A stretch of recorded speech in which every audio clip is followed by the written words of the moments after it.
a decade. And when you watch the Warriors play, it's all the same stuff. They remain, and have for about 8 years, the best third-quarter team in basketball. They're the most aesthetically pleasing. They move and cut better than any team I can ever remember. With Kevin Durant, without, that remains the same. They're really smart defensively, and that's just Steve Kerr. He's known as an offensive coach, but they're throwing so many different things at Luka.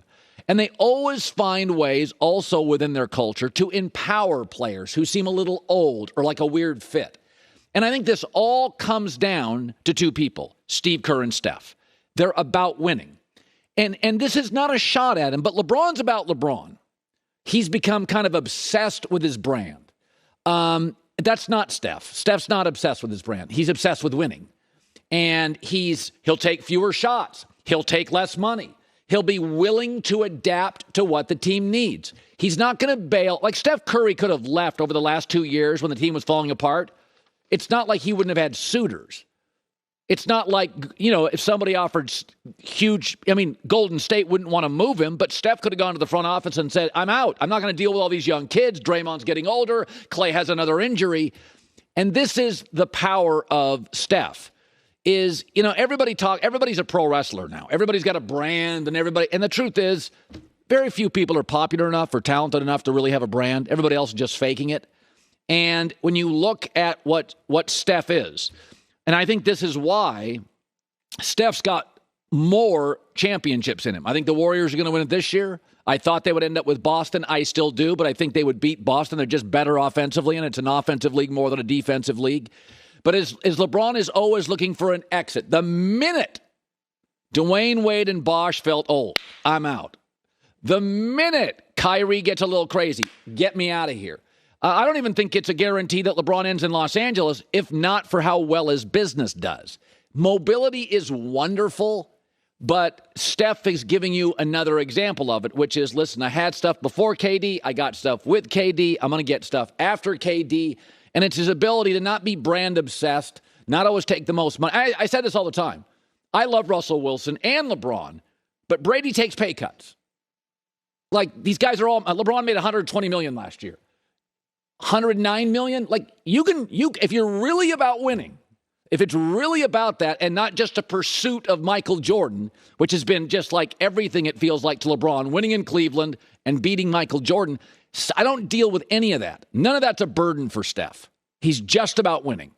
I'll do whatever it takes to win. I'll take a little less money. I'll take fewer shots. Last night's a great example.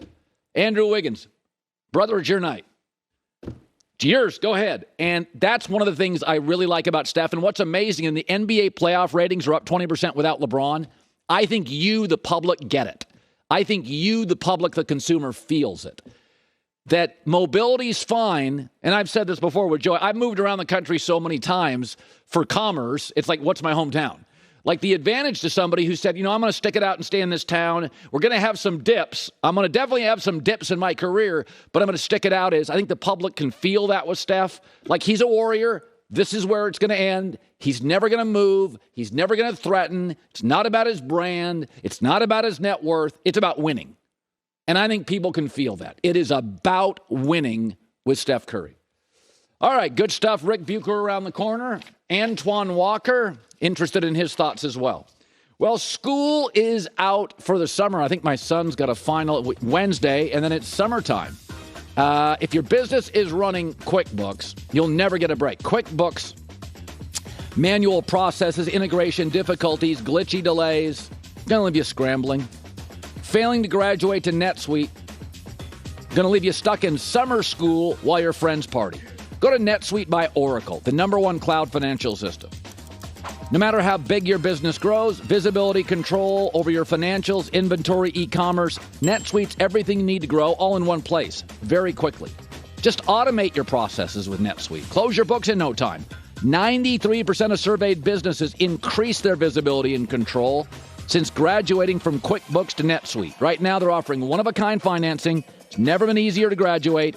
Go to netsuite.com/herd. netsuite.com/HERD. Burden him. But when you watch these young players develop, you see good habits, you see bad habits. It's like raising kids. Like you try to steer them away from their bad habits, steer them into their good habits. And yes, Luka has some Larry Bird in him, but he's got some James Harden in him and Carmelo Anthony in him. Let's talk Harden. Luka has the number one usage rate in the NBA the last 2 years. It goes up in the playoffs. Is anybody really going to want to play with him? And if they do, will it work? I kept hearing how James Harden was good buddies with Westbrook. It didn't matter. Your game is your game. Is this Luka's game? He has to have the ball in his hands all the time. Now, LeBron used to have the ball in his hands a lot, but he's a great passer. He's a great distributor. I mean, LeBron's one of the great distributors. He really is of all time. We just think of Magic Johnson and point guards. LeBron's a top 5 passer in my life, maybe top 3. Magic's the best I've ever seen. So he's got a little James Harden in him. I don't know if he plays well with a teammate, especially a star teammate who wants to score. I mean, if I said Luka KD, you'd be like, I don't know if that's good for KD. You say LeBron in his prime and KD, you're like, oh yeah, that would work. Steph and KD, oh yeah, that would work. Luka and KD, when would KD get the ball? So there's a little Harden in Luka. There's also a little bit of Melo in Luka. You're never really sure he's in great shape. George Karl complained about that for years. He's like, Carmelo plays himself in shape. It kind of feels like that with Luka, right? Like, is he really dialed in? So there is Larry Bird here, but there's some James Harden questions, and they're real. His usage rate is through the roof, and it goes up in the playoffs. They become more Luka dependent. There's another player statistically who Luka's becoming. Get ready for it. Westbrook. Luka and Westbrook are the only 2 current NBA players with a losing record in playoff games in which all time in which they've played scored 40 or more. That's not great. Let me say those names again. Melo, Harden, and Westbrook. Not exactly the comps you're looking for in playoff success. So I like Luka a lot. But is he just an immense individual talent who is going to struggle playing with others and elevating others? Like Michael was so great, right? And he wasn't a great distributor, but Michael was relentless on the defensive end. He had the ball in his hands a lot, but he was relentless. Well, LeBron had the ball in his hands a lot, but he elevated other people and in his prime was a good defender. If you're just a great scorer, you're Melo, Harden, Westbrook. Those guys don't play on the defensive end. Those guys lack self-awareness. Michael had great self-awareness. LeBron still very good self-awareness. So, again, I love Luka. I think he's fantastic. And there is some Larry Bird there, but Larry Bird didn't need the ball in his hands all the time. So they've got to figure out a way, and I say it's like when you have kids. You're trying to move them subtly away from their bad habits and subtly into their good habits. And like with Luka, there's some habits here. You got to come into a season in shape. You've got to put forth an effort on the defensive end. Like Steph Curry's not a great defender, but he's feisty. Larry Bird wasn't a great defender, but he was competitive. He was trying. He didn't have great foot speed.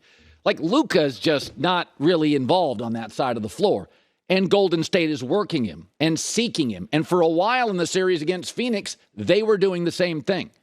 So I'm not saying he's Melo or Harden or Westbrook, but there are some habits and comps and stats here that tell you he's got to come into a season in shape. He's got to put forth an effort on the defensive end. And at some point, if you have the ball in your hands that much, even if he did attract a star to play with him, would the star be happy a year later? Just say it out loud. If I said to you, KD and Luka, I'm not, but if you told me LeBron and KD, I'd be like, yeah, that would work. That would absolutely work. Everything kind of works with LeBron James, except Russell Westbrook, who can't play off the ball. Here's Luka after the loss. I'm still learning. I think the first 2 quarters, I played very bad. That's on me. But I'm still learning. And I think, after this season is done, whatever we are, I think I'm going to look back, and learn a lot of things. You know, it's my first time in conference finals in the NBA. I'm 23, man. I'm still learning a lot. He is. Good news is we now have it confirmed he does not drink on game days. That's the good news. Joy Taylor with the news. No. What is he thinking? He got swept in the first round, and the Warriors look like they'll get into the finals. He's playing with an odd cast of characters. Ben Simmons, Kyrie Irving, no bench, a young head coach. Warriors have everything. Stars, culture, bench, depth, talent, Steph. You watch the Warriors' unique style, and you're like, oh, how much fun would it be to play with Steph or be Steph? You watch the Nets, and you think, I feel bad for KD. He's got to totally carry the team. He's the only guy you can depend on every night. I know it's a players' league, but Kevin Durant is a cautionary tale of be very careful about bailing on a Hall of Fame head coach. Not many exist. Or a Hall of Fame point guard. Not many exist. Or a Hall of Fame culture. Not many exist. I know it's a players' league.